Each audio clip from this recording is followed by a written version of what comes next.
ഈ പറയുന്ന പ്രതികരിക്കുവാനോ പ്രതിഷേധിക്കുവാനോ തയ്യാറായില്ല എന്നതാണ് യാഥാർത്ഥ്യം. ഞങ്ങളുടെ പ്രസിഡന്റ് വൈദ്യുതി ചാർജ് വർദ്ധിപ്പിച്ച് അന്ന് രാത്രിയിൽ പ്രഖ്യാപിച്ചു, നിങ്ങൾ തെരുവുകളിലേക്ക് പന്തങ്ങളുമായി ഇറങ്ങണം, തെരുവോരങ്ങളിൽ നിന്ന് നിങ്ങൾ ശബ്ദിക്കണം, പ്രതിഷേധത്തിന്റെ സ്വരം നിങ്ങൾ അറിയിക്കണം. ഇത് ആം ആദ്മിയാണ്, സാധാരണക്കാർക്ക് വേണ്ടി ബാധിക്കുന്ന, സാധാരണക്കാർക്ക് വേണ്ടി നിലകൊള്ളുന്ന പാർട്ടിയാണ് എന്ന് അദ്ദേഹം പ്രഖ്യാപിച്ചപ്പോൾ അന്ന് രാത്രി തന്നെ ആം ആദ്മിയുടെ പ്രവർത്തകർ തെരുവുകളിലേക്ക് ഇറങ്ങി പന്തങ്ങളുമായി ഞങ്ങളുടെ പ്രതിഷേധം ഞങ്ങൾ രേഖപ്പെടുത്തി. ഞങ്ങളുടെ പ്രതിഷേധം രേഖപ്പെടുത്തുക മാത്രമല്ല, അത് തുടർന്നുകൊണ്ടേയിരിക്കുകയാണ്. ആം ആദ്മി രംഗത്തേക്ക് ഇറങ്ങിയപ്പോഴാണ് ഒരുപക്ഷെ ഇവിടുത്തെ മുഖ്യധാര രാഷ്ട്രീയ പ്രസ്ഥാനങ്ങളൊക്കെ തങ്ങളൊരു പ്രതിഷേധം നടത്തി എന്ന് വരുത്തി തീർക്കുവാനായി ചില പ്രതിഷേധ പരിപാടികളുമൊക്കെയായി മുന്നോട്ട് വന്നിട്ടുള്ളത്. ഇവിടെ നമ്മൾ ഓർക്കണം, LDF-ഉം UDF-ഉം വർഷങ്ങളായി ഭരിച്ചുകൊണ്ടിരിക്കുന്ന നാടാണ് നമ്മുടെ കേരളം. അപ്പൊ നമ്മൾ ഓർക്കണം, ഇവർക്ക് ഒരാൾക്ക് ഇത്തരത്തിൽ കൂട്ടാൻ കഴിഞ്ഞാൽ അതിന്റെ ഗുണം അനുഭവിക്കുക, ഇനി ഭരിക്കാൻ വരുന്നവർക്കുമൊക്കെ അതിന്റെ ഗുണം അനുഭവിക്കാൻ സാധിക്കും. അതുകൊണ്ട് പ്രതികരണ ശേഷി കേവലം ഒരു സമരത്തിൽ മാത്രം ഒതുക്കി നിർത്തി. എന്നാൽ ആം ആദ്മി പറയുന്നത് അതല്ല. ഞങ്ങൾ നിങ്ങളോട് പറയുന്നൊരു വാക്ക്, ആം ആദ്മി പാർട്ടി കേരളത്തിൽ അധികാരത്തിൽ വന്നാൽ, ആം ആദ്മി പാർട്ടിയെ നിങ്ങൾ കേരളത്തിൽ അധികാരത്തിലെത്തിച്ചാൽ ഞങ്ങൾക്ക് ആർജവത്തോടെ പറയാൻ കഴിയും, ഇനിയൊരു വൈദ്യുതി ചാർജ് വർധന നിരക്കുണ്ടാവില്ല. ഇത് വെറും വാക്കല്ല. കാരണം ആം ആദ്മി ഭരിക്കുന്ന 2 സംസ്ഥാനങ്ങൾ ഡൽഹിയിലും പഞ്ചാബിലും ഞങ്ങളത് തെളിയിച്ചിട്ടുള്ളതാണ്. എന്താ കാരണം? ഡൽഹിയിൽ നിങ്ങൾക്കറിയുമോ, ഒരു യൂണിറ്റ് വൈദ്യുതി പോലും സ്വന്തമായി ഉൽപ്പാദിപ്പിക്കാത്ത ഒരു സ്റ്റേറ്റ്, ആ സ്റ്റേറ്റ് വൈദ്യുതി വാങ്ങിച്ചിട്ട് സാധാരണക്കാർക്ക് അത് സൗജന്യമായി കൊടുക്കുന്നുണ്ടെങ്കിൽ കേരളത്തിന്റെ അവസ്ഥ നിങ്ങൾ ഓർക്കണം. 44 മനോഹരമായ നദികൾ, അനേകം തോടുകളും അരുവികളും കനാലുകളും തടാകങ്ങളുമുള്ള കേരളം, 3000 മില്ലിമീറ്റർ മഴ പെയ്യുന്ന കേരളം, ജലസമൃദ്ധിയുടെ നാട്, അനേകം ജലവൈദ്യുത പദ്ധതികളുള്ള നാട്, അങ്ങനെ അനേക യൂണിറ്റ് വൈദ്യുതികൾ ഉൽപ്പാദിപ്പിക്കുന്ന അതിന് സംവിധാനങ്ങളുള്ള ഈ കേരളത്തിൽ സൗജന്യമായി വൈദ്യുതി കൊടുക്കുവാൻ യാതൊരു പ്രശ്നവുമില്ല എന്നതാണ് യാഥാർത്ഥ്യം. നമ്മൾ ഓർക്കണം, ഡൽഹിയിൽ കഴിയുമെങ്കിൽ കേരളത്തിലും സാധ്യമാകും, പഞ്ചാബിൽ കഴിയുമെങ്കിൽ അത് കേരളത്തിലും സാധ്യമാകും. ഇതാണ് ഞങ്ങൾ പറയുക. എന്തേ കേരളത്തിൽ ഇത് കൊടുക്കാൻ കഴിയാത്തത്? കേരളത്തിൽ ഇത്തരം കൊടുക്കാൻ കഴിയാത്തത് അഴിമതിയുടെ പക്കത്ത് നിൽക്കുന്നത് കൊണ്ടാണ്. അഴിമതിയിൽ കൊണ്ടുവിളിച്ച ഒരു സംവിധാനം ഇവിടെ ഉള്ളത് കൊണ്ടാണ്. ഈ KSEBയെ നമുക്കറിയാം. KSEBയെ ഞങ്ങൾ വിളിക്കുന്നത് കുറുവാ സംഘമെന്ന. കുറുവാ സംഘം ഇരിക്കുമ്പോൾ KSEB അവർ നമ്മെ കറന്നുകൊണ്ടിരിക്കുക. ചിലപ്പോൾ അവർ കറവ സംഘമായി മാറും, ചിലപ്പോൾ അവർ കാട്ടുകൊള്ള സംഘമായി മാറും. നിങ്ങൾക്കറിയുമോ, 10ാം ക്ലാസ് പാസ്സായ ഒരു KSEB ഉദ്യോഗസ്ഥന് 1.25 ലക്ഷം രൂപ ശമ്പളമുണ്ട് എന്ന് പറഞ്ഞാൽ നിങ്ങൾക്ക് വിശ്വസിക്കാൻ കഴിയുമോ? 18ഓളം ചീഫ് എക്സിക്യൂട്ടീവ് എഞ്ചിനീയർമാരുള്ള ഒരു നാട്, 4 ലക്ഷത്തിലധികം രൂപ ശമ്പളം വാങ്ങിക്കുന്നവർ, ഒരു 4 എക്സിക്യൂട്ടീവ് എഞ്ചിനീയർമാർ പോലും വേണ്ടാത്ത നാട്. എന്നിട്ട് 18 പേര് 4 ലക്ഷം രൂപയിലധികം കൊടുത്ത് ഇവിടെ തീറ്റിപ്പോറ്റുക. 9,000 പേർ പെൻഷൻ വാങ്ങുന്നു, 26,000-ഓളം പേർ ജോലി ചെയ്യുന്നു. ഇങ്ങനെ ഒരു KSEB ബോർഡ് ഇത് നഷ്ടത്തിലാണെന്നാ പറയുന്നു. പക്ഷേ നാം ഒരു കാര്യം ഓർക്കണം, ഞങ്ങളുടെ president advocate Vinod Mathew Wilson 2 വർഷം മുമ്പ് ഈ KSEB ബോർഡ് നഷ്ടത്തിലാണോ അല്ലയോ എന്ന് ഒരു ചോദ്യം ചോദിച്ച് വിവരാവകാശം വെച്ച് ആ ചോദ്യത്തിന് മറുപടി കിട്ടിയത് ഈ KSEB ബോർഡ് ലാഭത്തിലാണ് എന്ന്. ഈ ലാഭത്തിലായ പ്രസ്ഥാനത്തെ നഷ്ടത്തിലാണ് എന്ന് പറഞ്ഞ് സാധാരണക്കാരായ ജനങ്ങളെ പറഞ്ഞു പറ്റിച്ചുകൊണ്ട് വില വർദ്ധിപ്പിച്ചുകൊണ്ടേക്ക്. ഇതിന്റെ തിക്തഫലം അനുഭവിക്കേണ്ടത് സാധാരണക്കാരായ നമ്മളാണ് അനുഭവിക്കേണ്ടത്. അതുകൊണ്ട് എന്റെ സ്വരം ശ്രമിക്കുന്ന ഈ നാട്ടിലെ പ്രബുദ്ധരായ ജനസമൂഹമേ, നിങ്ങൾ പ്രതികരിക്കുവാൻ നിങ്ങളുടെ മുൻപിൽ നിങ്ങളോടൊപ്പം നിൽക്കുവാൻ ഞങ്ങൾ ആം ആദ്മി പാർട്ടിക്കാരുണ്ട്. കാരണം ആം ആദ്മി പാർട്ടിക്ക് അഭിമാനത്തോടെ പറയാൻ കഴിയും, ഞങ്ങൾ അഴിമതിക്ക് കൂട്ടുനിൽക്കുന്നവരല്ല, ഞങ്ങൾ അനീതിക്ക് കൂട്ടുനിൽക്കുന്നവരല്ല. ഇത് പറയാൻ കാരണം ഇത്തരത്തിൽ അഴിമതിയും അക്രമവും അനീതിയും തുടച്ചു നീക്കി സൽഭരണം കാഴ്ചവെച്ച സ്റ്റേറ്റുകളാണ് ഡൽഹിയും പഞ്ചാബും. മറ്റ് 3 സ്റ്റേറ്റുകൾ അത് ഏറ്റെടുത്തു തുടങ്ങി. ജമ്മു കാശ്മീരും ഗോവയിലും ഗുജറാത്തിലും അത് ഏറ്റെടുത്തു തുടങ്ങി. നാളെ അത് കേരളം ഏറ്റെടുക്കണമെങ്കിൽ നിങ്ങൾ മാറി ചിന്തിക്കുക. കേരളത്തിന്റെ അവസ്ഥയെക്കുറിച്ച് നിങ്ങൾക്കറിയാമല്ലോ. ഒരു ദുരന്തത്തിന്റെ നാടായി കേരളം മാറിയിരിക്കുക. ഈ കഴിഞ്ഞ ദിവസം മിനിഞ്ഞാന്നല്ലേ 4 കുട്ടികളുടെ ജീവനെടുത്തത്. വാഹന ദുരന്തങ്ങൾ, പ്രകൃതി ദുരന്തങ്ങൾ, രാഷ്ട്രീയ ദുരന്തങ്ങൾ, കടക്ഷോഭങ്ങൾ, അങ്ങനെ എത്ര ദുരന്തങ്ങളുടെ അഭിമുഖീകരിച്ചുകൊണ്ട് നമ്മൾ കടന്നു പോവുക. അങ്ങനെ ദുരന്തങ്ങളിലൂടെ കടന്നു പോകുമ്പോൾ ഇടുത്തി പോലെ ഇത്തരത്തിലുള്ള ഈ സർക്കാരിന്റെ തീരുമാനങ്ങളുടെ ദുരന്തങ്ങൾ വരിക, ഇതും നമ്മൾ അനുഭവിക്കേണ്ടിയിരിക്കുന്നു. നിങ്ങൾക്കറിയുമോ, കേരളത്തിൽ ഉൽപ്പാദിപ്പിക്കുന്ന വൈദ്യുതി എന്ന് പറയുന്നത് നമ്മുടെ ഉപഭോഗത്തിന്റെ 4% മാത്രമേ ഉള്ളൂ. 25% വൈദ്യുതി മാത്രമേ കേരളം ഉൽപ്പാദിപ്പിക്കുന്നുള്ളൂ. എന്തേ കാരണം? ഇവിടെ 250ഓളം ജലവൈദ്യുത പദ്ധതികൾ പ്രവർത്തിക്കാതെ കിടക്കുക, പ്രവർത്തിക്കാതെ കമ്മിറ്റി സിറ്റിംഗ് നടത്തിയത്. ഞങ്ങൾ ആം ആദ്മി പ്രവർത്തകർ ഇങ്ങനെ ഒരു സിറ്റിംഗ് നടത്തുന്നുണ്ട് എന്ന് അറിഞ്ഞപ്പോൾ തന്നെ ആം ആദ്മി പാർട്ടിയുടെ അമരത്തിരിക്കുന്ന ഞങ്ങളുടെ സംസ്ഥാന അധ്യക്ഷൻ അഡ്വക്കേറ്റ് വിനോദ് മാത്യു വിൽസൺ ഒരു ചെറിയ വീഡിയോ ചെയ്തു. ആ വീഡിയോയിൽ അദ്ദേഹം പറഞ്ഞു, നിങ്ങൾ കരുതിയിരുന്നു കൊള്ളുക, നിങ്ങൾ നോക്കിയിരുന്നു കൊള്ളുക, നിങ്ങളുടെ നെഞ്ചത്തടിക്കാൻ പോവുകയാണ്, സാധാരണക്കാരുടെ നെഞ്ചത്ത് കയറാൻ പോകുന്ന ഒരു തീരുമാനം ഇതാ ഗവൺമെന്റിന്റെ ഭാഗത്തുനിന്ന് വരാൻ പോകുന്നു, വൈദ്യുതി നിരക്ക് കൂട്ടാൻ പോവുകയാണ്, നിങ്ങൾ എന്ത് ചെയ്യണം? സഹോദരി സഹോദരന്മാരെ, എന്നെ ശ്രമിക്കുന്ന എല്ലാവർക്കും ഈ വേദിയിലേക്ക് ഞങ്ങൾ സ്വാഗതം ചെയ്യുകയാണ്. ആധികാരികമായി ഇനി ഈ കറണ്ട് ബില്ല് വർധനവിനെ കുറിച്ച് ആധികാരികമായി ഇനി എന്തെങ്കിലും പറയാനുണ്ടോ എന്ന് ചോദിച്ചാൽ കാര്യമായിട്ടൊന്നും പറയാനില്ല. കാരണം ജോൺസൺ കറുകപ്പള്ളി ഇവിടെ അത് കൃത്യമായി വിശദീകരിച്ചിട്ടുണ്ട്. പക്ഷെ എന്നിരുന്നാലും ചില കാര്യങ്ങൾ കൂടി നിങ്ങളെ ബോധ്യപ്പെടുത്തേണ്ട ഉത്തരവാദിത്തം എനിക്കുള്ളത് കൊണ്ടും ആ ചുമതല ഞാൻ ഏറ്റെടുത്തത് കൊണ്ടുമാണ് നിങ്ങളോട് ഞാൻ സംവദിക്കുന്നത്. അരവിന്ദ് കെജ്രിവാൾ ആം ആദ്മി പാർട്ടി അധികാരത്തിൽ വന്നത് തന്നെ ഒരു പ്രഖ്യാപനമായിട്ടാണ്. അത് മറ്റൊന്നുമല്ല, 200 യൂണിറ്റ് കറണ്ട് സൗജന്യമായി കൊടുക്കും, കുടിവെള്ള സൗജന്യമായി കൊടുക്കുമെന്ന 2 പ്രകടന പത്രികയിൽ 2 പ്രധാനപ്പെട്ട കാര്യങ്ങൾ മുമ്പോട്ട് വെച്ചുകൊണ്ടാണ്. അതിൽ പ്രധാനം എന്ന് പറയുന്നത് കറണ്ട് കാശാണ്. എങ്ങനെയാണ് അത് വർദ്ധിപ്പിച്ചത്, അത് നടപ്പാക്കിയത് എന്ന് ചോദിച്ചാൽ നമുക്കറിയാം, നമ്മുടെ രാഷ്ട്രീയ നേതാക്കന്മാര് വികസനങ്ങൾ നടത്തുന്നത് അല്ലെങ്കിൽ ജനങ്ങൾക്ക് ആനുകൂല്യം പ്രഖ്യാപിക്കുന്നത് AC റൂമിൽ ഇരുന്നുകൊണ്ടും AC കാറിൽ സഞ്ചരിച്ചുകൊണ്ടുമാണ്.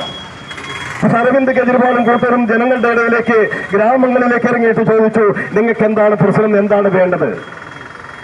അങ്ങനെ അരവിന്ദ് കെജ്രിവാൾ ചോദിച്ചപ്പോൾ ആളുകൾ പറഞ്ഞു, സാറേ രാവിലെ അതികഠിനമായ ചൂടും വൈകിട്ട് ഭയങ്കര തണുപ്പുമാണ്, അതുകൊണ്ട് ഞങ്ങൾക്ക് കറണ്ട് ചാർജ് ഒന്ന് കുറച്ചു കിട്ടിയാൽ കൊള്ളാമായിരുന്നു എന്ന് പറഞ്ഞു.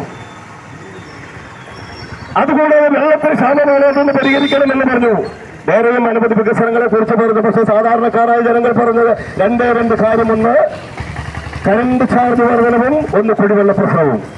അരവിന്ദ് കെജ്രിവാൾ പ്രകടന പത്രികയിൽ മുൻനിരയിൽ ആദ്യമായി അവതരിപ്പിച്ചത് 500 കോടിയുടെ മെട്രോയോ അല്ലെങ്കിൽ 450 കോടിയുടെ സ്മാർട്ട് സിറ്റി പോലെയുള്ള വമ്പൻ പരിപാടികളല്ല, മറിച്ച് അദ്ദേഹം അവതരിപ്പിച്ചത് ഒന്ന് 200 യൂണിറ്റ് കറണ്ട് സൗജന്യമായി കൊടുക്കും, 100 യൂണിറ്റ് വരെ 200 യൂണിറ്റ് വരെ സൗജന്യമായി കൊടുക്കും,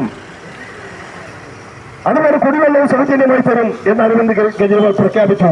അന്ന് അതേപോലെ പല പാർട്ടികളും, കോൺഗ്രസ് ഉൾപ്പെടെയുള്ള BJP ഉൾപ്പെടെയുള്ള ആളുകൾ പറഞ്ഞു, ഇത് കപടമാണ്, ഇത് സാധ്യമാവില്ല ഇന്ത്യ രാജ്യത്ത് എന്ന് പറഞ്ഞ് ആക്ഷേപം ഉന്നയിക്കുകയാണ് അന്നത്തെ പ്രതിപക്ഷ പാർട്ടികളൊക്കെ ചെയ്തത്.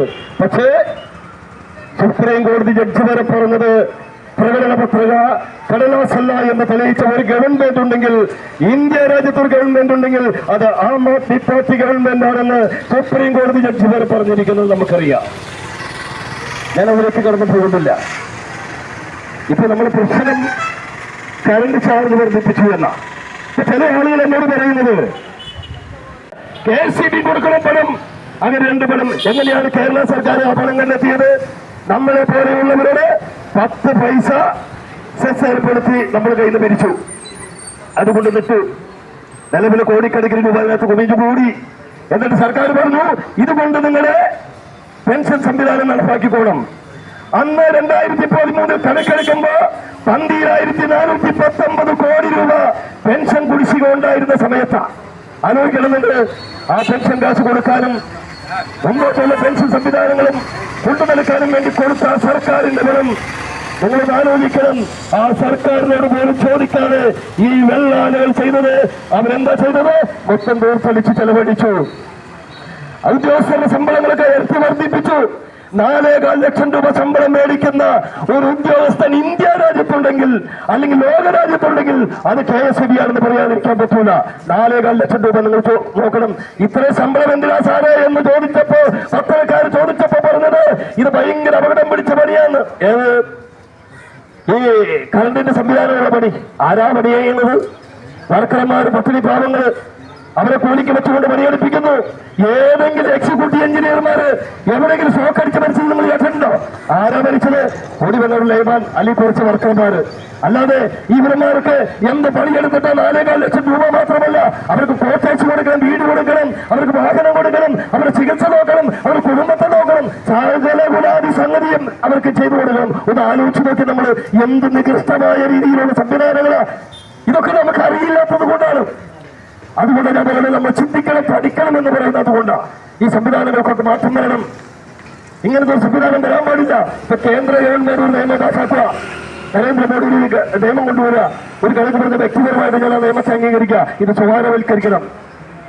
സ്വകാര്യവൽക്കരിച്ചാൽ എന്താ സംഭവിക്കുക എന്ന് ഇവിടുത്തെ കോൺഗ്രസുകാരും കമ്മ്യൂണിസ്റ്റുകാരും KSEBക്കാരും പറയുന്നത്, സ്വകാര്യവൽക്കരിച്ചാൽ കുത്തക കമ്പനികൾ വന്നിട്ട് അവരെ ആവശ്യം പോലെ ഇങ്ങനെ ചാർജ് വർദ്ധിപ്പിക്കും. അത് അപകടമാണെന്നാണ് പറയണേ. കേന്ദ്ര സർക്കാർ ഒരു നിലപാട് കൊണ്ടുവന്നിട്ടുള്ള നിലപാട് എങ്ങനെയാ അവർ പറഞ്ഞത്? ഇത് സ്വകാര്യവൽക്കരിച്ച് ഒട്ടനവധി കമ്പനികളെ ഇങ്ങോട്ട് കൊണ്ടുവരണം, ആകർഷിക്കണം. മൂലധനം ആകർഷിച്ച് അതുപോലെ അതിന്റെ മറ്റുള്ള സംവിധാനങ്ങൾക്ക് മത്സരങ്ങളൊക്കെ ഇവിടെ നടന്നു കഴിയുമ്പോൾ ഞങ്ങൾ തന്നുകൊള്ളാമെന്ന് പറയാൻ വന്നതല്ല, മറിച്ച് ഇത് നഷ്ടത്തിലല്ല, ഇത് ലാഭത്തിൽ തന്നെയാണെന്നും വൈദ്യുതി ചാർജ് വർദ്ധിപ്പിക്കരുത് എന്ന് അവിടെ ആണയിട്ടവർ പറഞ്ഞു. പക്ഷേ ഒരു മനുഷ്യന്റെ രോദനം പോലും, ഒരു മനുഷ്യന്റെ ആവലാതി പോലും അവർ കേൾക്കുവാൻ തയ്യാറായില്ല, പരിഹരിക്കുവാൻ തയ്യാറായില്ല എന്നാണ് അർത്ഥം. എല്ലാവരുടെയും പരാതികൾ രാത്രി വരെ ഇരുന്ന് അവർ കേട്ടു. അതൊരു യാഥാർത്ഥ്യമാണ്.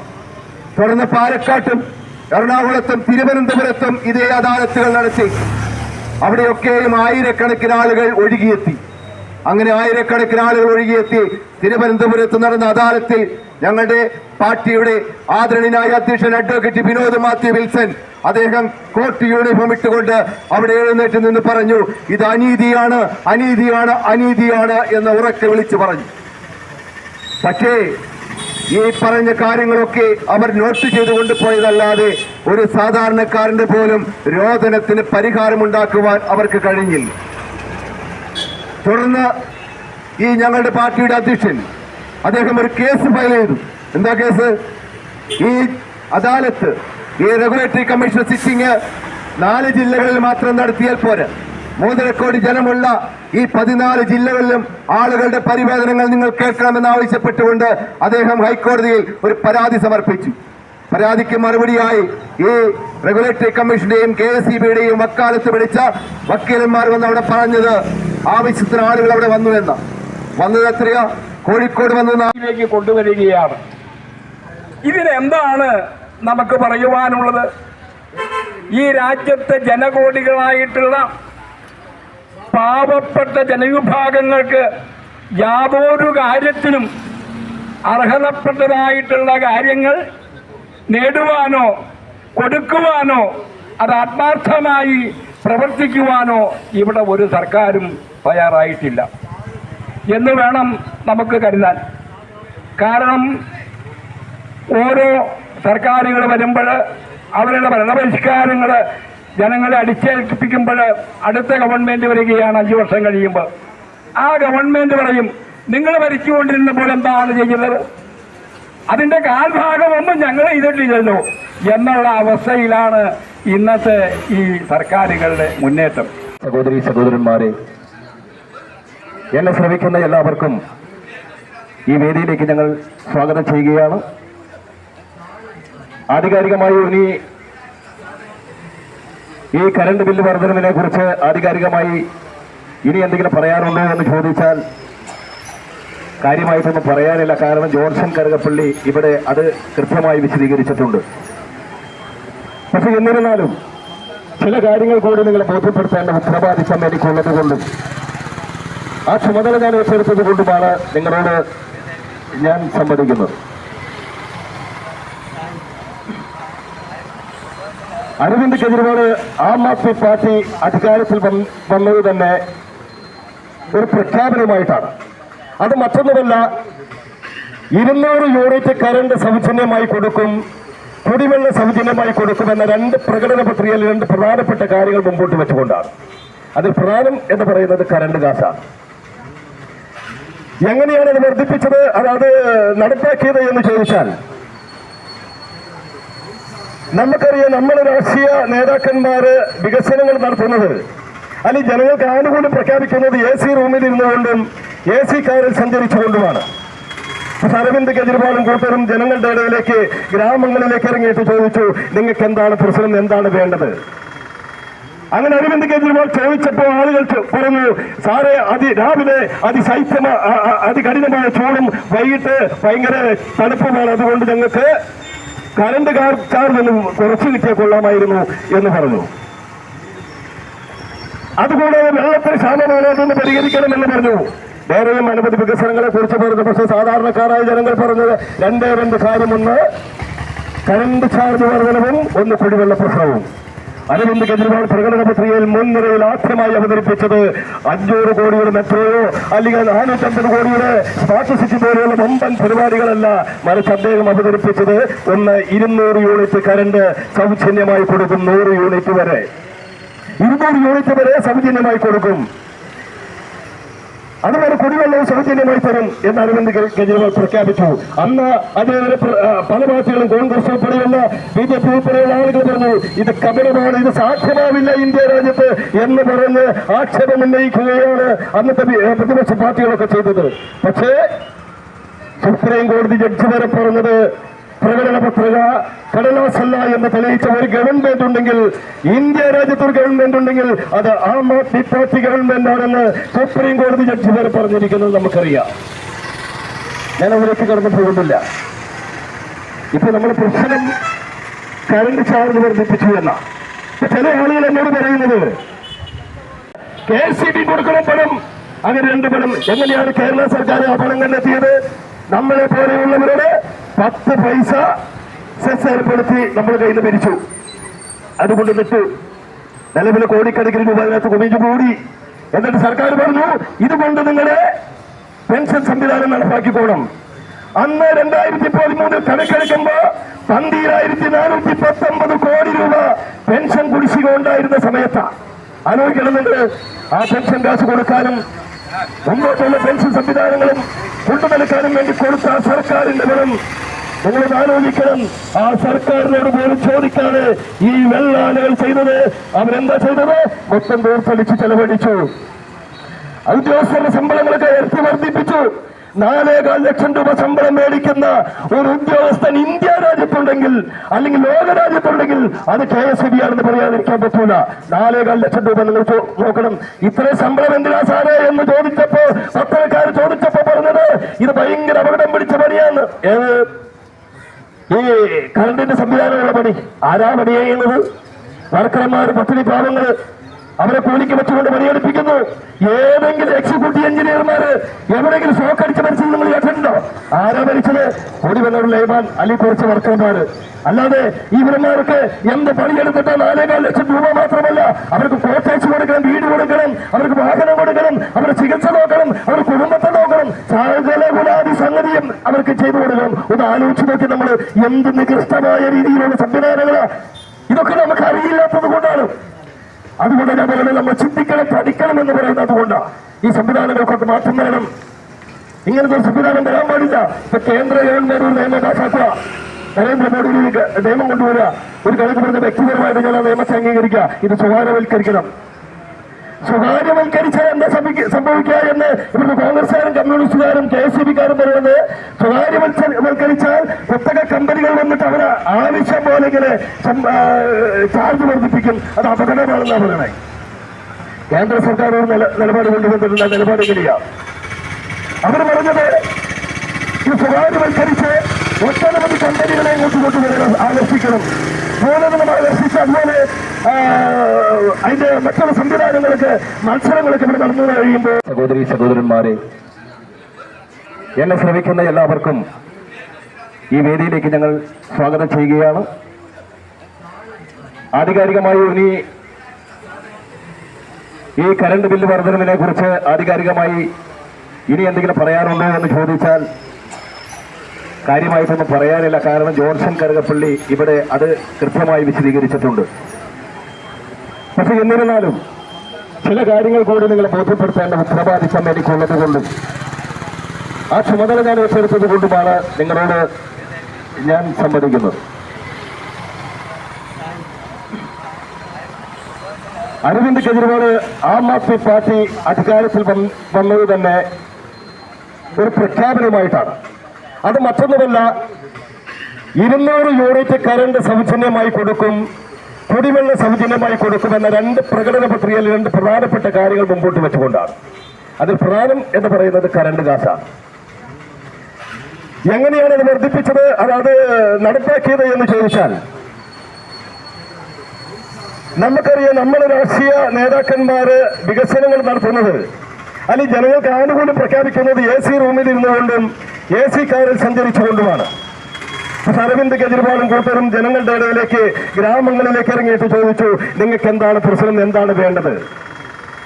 അങ്ങനെ അരവിന്ദ് കെജ്രിവാൾ ചോദിച്ചപ്പോൾ ആളുകൾ പറഞ്ഞു, സാറേ രാവിലെ അതികഠിനമായ ചൂടും വൈകിട്ട് ഭയങ്കര തണുപ്പുമാണ്, അതുകൊണ്ട് ഞങ്ങൾക്ക് കറണ്ട് ചാർജ് ഒന്ന് കുറച്ച് കിട്ടിയാൽ കൊള്ളാമായിരുന്നു എന്ന് പറഞ്ഞു. അതുകൂടാതെ വെള്ളത്തിന് ക്ഷാമമാണ്, അതൊന്ന് പരിഹരിക്കണമെന്ന് പറഞ്ഞു. വേറെയും അനവധി വികസനങ്ങളെ കുറിച്ച് പറഞ്ഞു. പക്ഷെ സാധാരണക്കാരായ ജനങ്ങൾ പറഞ്ഞത് 2 കാര്യം: ഒന്ന് കറണ്ട് ചാർജ് വർധനവും, ഒന്ന് കുടിവെള്ള പ്രശ്നവും. അരവിന്ദ് കെജ്രിവാൾ പ്രകടന പത്രികയിൽ മുൻനിരയിൽ ആദ്യമായി അവതരിപ്പിച്ചത് 500 കോടിയുടെ മെട്രോയോ അല്ലെങ്കിൽ 450 കോടിയുടെ സ്മാർട്ട് സിറ്റി പോലെയുള്ള വമ്പൻ പരിപാടികളല്ല, മറിച്ച് അദ്ദേഹം അവതരിപ്പിച്ചത് 200 യൂണിറ്റ് കറണ്ട് സൗജന്യമായി കൊടുക്കും. 100 യൂണിറ്റ് വരെ 200 യൂണിറ്റ് വരെ സൗജന്യമായി കൊടുക്കും. അതുപോലെ കുടിവെള്ളവും സൗജന്യമായി തരും എന്ന് അരവിന്ദ് കെജ്രിവാൾ പ്രഖ്യാപിച്ചു. അന്ന് അതുവരെ പല പാർട്ടികളും കോൺഗ്രസ് ഉൾപ്പെടെയുള്ള BJP ഉൾപ്പെടെയുള്ള ആളുകൾ പറഞ്ഞു, ഇത് കപടമാണ്, ഇത് സാധ്യമാവില്ല ഇന്ത്യ രാജ്യത്ത് എന്ന് പറഞ്ഞ് ആക്ഷേപം ഉന്നയിക്കുകയാണ് അന്നത്തെ പ്രതിപക്ഷ പാർട്ടികളൊക്കെ ചെയ്തത്. പക്ഷേ സുപ്രീം കോടതി ജഡ്ജി വരെ പറഞ്ഞത് പ്രകടന പത്രിക കടലാസല്ല എന്ന് തെളിയിച്ച ഒരു ഗവൺമെന്റ് ഉണ്ടെങ്കിൽ, ഇന്ത്യ രാജ്യത്ത് ഒരു ഗവൺമെന്റ് ഉണ്ടെങ്കിൽ അത് ആം ആദ്മി പാർട്ടി ഗവൺമെന്റ് ആണെന്ന് സുപ്രീം കോടതി ജഡ്ജി വരെ പറഞ്ഞിരിക്കുന്നത് നമുക്കറിയാം. ഞാൻ അതിലേക്ക് കടന്നു പോകുന്നില്ല. ഇപ്പൊ നമ്മുടെ പ്രശ്നം കറണ്ട് ചാർജ് വർദ്ധിപ്പിച്ചു എന്ന ചില ആളുകൾ എന്നോട് പറയുന്നത്